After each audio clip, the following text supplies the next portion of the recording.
Terwijl u een document aan het creëren bent, kunt u zich in een situatie bevinden waarbij u nieuwe tekst wilt invoegen tussen de bestaande tekst.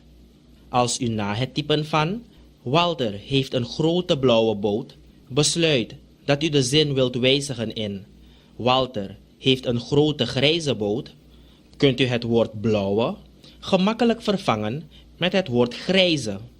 Voordat u gaat wissen en hertypen, moet u kijken in welke modus u werkt, insert of overtype mode.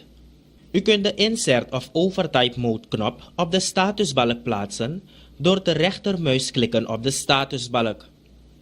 Het Customize Status Bar menu verschijnt. Vink vervolgens Overtype aan. De Insert of Overtype Mode knop verschijnt op de statusbalk. Als het woord Insert wordt weergegeven op de statusbalk, bent u in de mode Invoegen. Klik op het woord Insert en het zal veranderen in Overtype.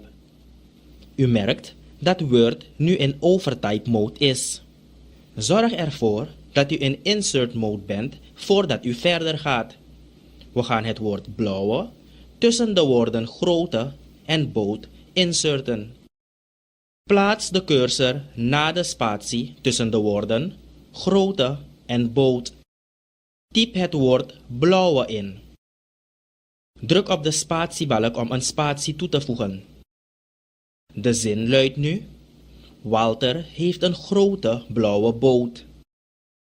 Als u in Overtype mode bent, kunt u typen over de huidige tekst, ofwel de huidige tekst met een nieuwe tekst vervangen.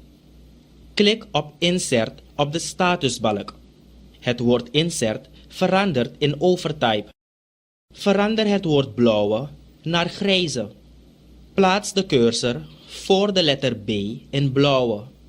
Typ het woord grijze in. De zin luidt nu: Walter heeft een grote grijze boot. U kunt een woord of tekst ook wijzigen als u in Insert mode bent door dat deel welke u wilt vervangen te selecteren en vervolgens te typen.